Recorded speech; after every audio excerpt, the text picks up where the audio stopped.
नमस्कार विद्यार्थियों। समांतर माध्य दूसरा हम पढ़ने जा रहे हैं जो है बारंबारता का समांतर माध्य।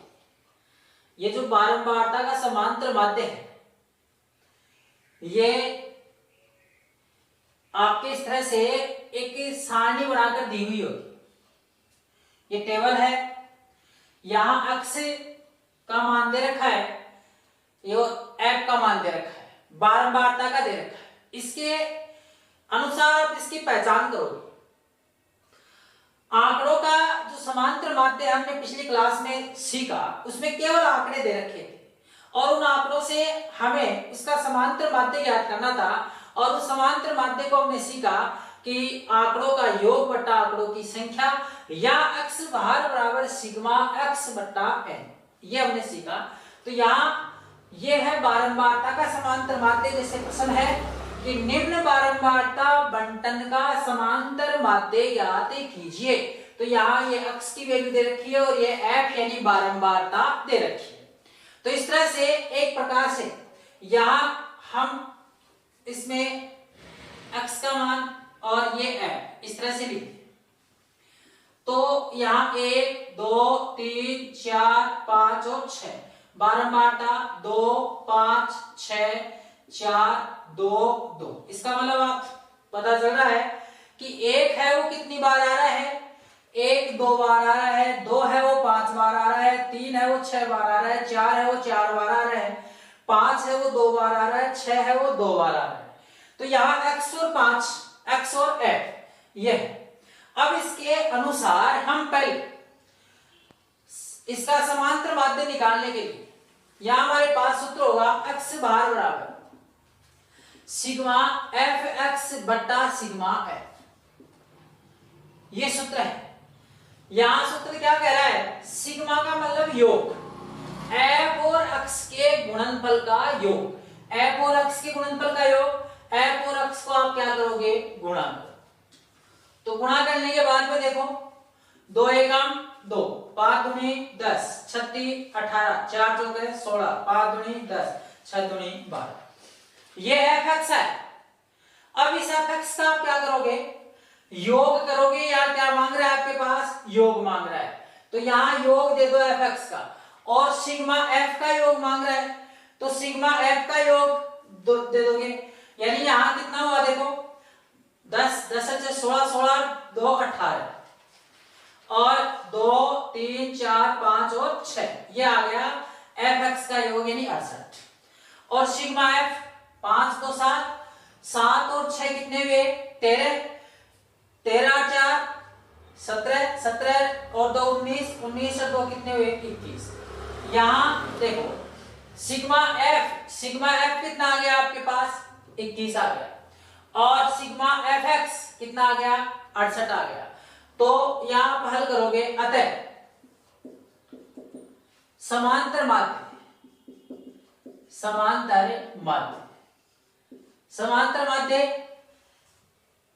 एक्स भार बराबर सिग्मा एफ एक्स बटा सिग्मा एफ, एक्स भार बराबर सिग्मा एफ एक्स कितना आया 68, इसमें हम कितने का भाग देंगे 21 का भाग देंगे। तो 21 के भाग से आप काट लो इसको, तो 68 और 21 विभाजित होंगे नहीं होंगे, इसका मतलब 68 में आप 21 से भाग दो तो 21 63, ये गया 8 3 दशमलव लगा दो, यहाँ कितना आया 1, 21 एकम 21 और यहाँ कितने बचे 9 0 और इसी प्रकार से यहाँ आ गया 84। तो 3 पॉइंट कितने आ गए 14 आ गए। तो 3 पॉइंट 14 यह आपका आंसर हो जाएगा, यानी 5 और ये 0.0 तो 21 दूना 42 और ये कितना आया 8 और इस तरह से आप 63, तो 3.23 एक्स बार बराबर कितना आया 3.23। यानी बारंबारताओं के समांतर माध्य में यानी समांतर माध्य कितना हो गया 3.23। तो देखो आंकड़ों का यदि आपको समांतर माध्य ज्ञात करना है तो ये जो सूत्र है वो काम में लोगे, x बार बराबर सिग्मा x बटा l। और यदि बारंबारताओं का समांतर माध्य हमें पूछ रहा है तो x बार बराबर सिग्मा fx बटा सिग्मा l, ये सूत्र आपको काम में लेना है। सिग्मा fx बटा सिग्मा l, सिग्मा fx बटा सिग्मा l यानी fx का गुणनफल, f और x का गुणनफल करके आप इसका योग लोगे। तो इस तरह से आप सिग्मा f का भाग देने पर 68 बटा 21 निकाल करके x का मान यानी औसत यानी समांतर माध्य आपके कितना आया 3.23। इसी प्रकार से जैसे दूसरा प्रश्न भी हम हल करें तो देखो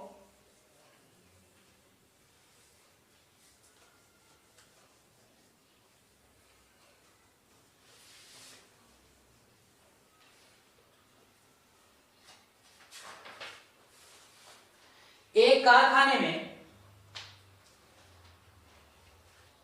यानी निम्न बारंबारता बंटन का समांतर माध्य ज्ञात कीजिए। यदि यहां दे रखा है x और यहां दे रखा है f, तो x दे दिया आपके पास 450, 475 और ये दे दिया आपके 500, 525 और 550 और इधर दे रखा आपके 12, 13, 7, 10, 8।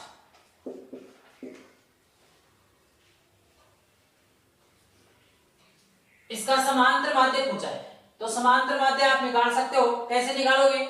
सूत्र क्या बना है इसका देखो, बारंबारता का समांतर माध्य आप पूछा है तो बारंबारता के समांतर माध्य में x बार बराबर सिग्मा fx बटा सिग्मा है। आपके दिमाग में पहले क्या आना चाहिए, f और x के गुणनफल का योग, f और x के गुणनफल का योग। तो f और x के गुणनफल का योग कर लो। पहले इसको लिख लो, देखो x लिख लिया मैंने और यहां लिख लिया f। यहाँ ये 450 आ गए, 475, 500, 525 और 550। यहाँ 12, 13, 7, 10 और 8 f और x का गुणनफल यानी गुणा करो। तो 450 को 12 से गुणा करो, 450 को 12 से गुणा करोगे यानी 0, 12 पंजे कितना हुआ 60, 12 चौके 48, 48 और 6 कितने हुए 54, यानी ये कितना आ गया 5400 आ गया। इसी प्रकार से इसको आप हल करोगे तो ये आ गया 61, 75 और इसी प्रकार से आप हल करोगे तो ये 3500, यहाँ आपका हल हो गया 5250 और यहाँ आपका हल हो गया 0, 5 अंठे 40, 5 अंठे 40, 40 से 4 44 यानी 4400 हो गया। अब इसको आप जोड़ो तो 24, 725, यह आपका क्या आ गया सिग्मा fx आ गया। सिग्मा fx देखो 5, ये तो 5 हो गए, 7 और 5 12 और हासिल की यहाँ पर 1 आ गई, 4 1 और 5, 5 5 10 10 2 12 12 4 16 16 1 17। यहाँ देखो 6 5 11 11 3 14 14 5 19 19 4 23 1 24 यानी 24725। यहाँ f बारंबारता कितनी आ रही है देखो 5 5 7 12 12 8 20 और इसी प्रकार से 3 3 2 5 यानी 50, यानी यहाँ पर f बारंबारता कितनी आ गई 50 आ गई। तो इस तरह से आप अब सूत्र लगाकर इसको हल कर लोगे तो x बार बराबर सिग्मा fx बटा क्या आया सिग्मा f, तो x बार बराबर सिग्मा fx बटा सिग्मा f। तो x बार बराबर सिग्मा fx कितना दे रखा है 24 725 और इसमें मैं 5 से विभाजित कर दूं इसको। तो आप पहले इसको 5 से विभाजित करो, देखो 10, यहाँ 5 चौके 20, 4 बचे 7 यानी एक प्रकार से 5 नाम 45, ठीक 2 बच गए 2, 5 हो गए 20 और फिर आपके 2 बचे यानी 25 यानी 49 45। इस तरह से आपके दे रखा है तो यहाँ पर आप 10 से इसको विभाजित करोगे, x बराबर है 49 45 बटा 10 यानी 10 का भाग देने के बाद में देखो यहाँ बिंदु है, एक अंक के बाद में दशमलव उतार दोगे 49 4.5 यानी 494.5 ये इसका क्या होगा, माध्य होगा। तो इसको हल करने के लिए देखो, बाकी तो इसमें जोड़ बाकी गुणा भाग जो भी है ये आपको अच्छे से करने हैं। सीखने की बात ये है कि इसका हमको तरीका आना चाहिए कि हम करेंगे कैसे इसको। तो इसके लिए आपको थोड़ा सा हम सीखें। तो देखो, बारंबारता बंटन का समांतर माध्य ज्ञात कीजिए, यानी आप बारंबारता दे रखी है, बारंबारता आपको पहचान लेनी है और बारंबारता पहचानते ही आपके दिमाग में सूत्र आ जाना चाहिए, ये x बार बराबर सिग्मा fx बटा सिग्मा f। ये सूत्र आ गया। यहाँ पर ये सूत्र कह रहा है कि f और x के गुणनफल का योग में भाग देंगे हम बारंबारताओं के योग का।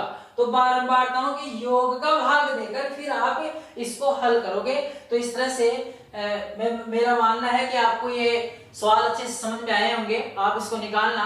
कल की क्लास में हम पढ़ेंगे वर्ग अंतराल का समांतर माध्य। धन्यवाद।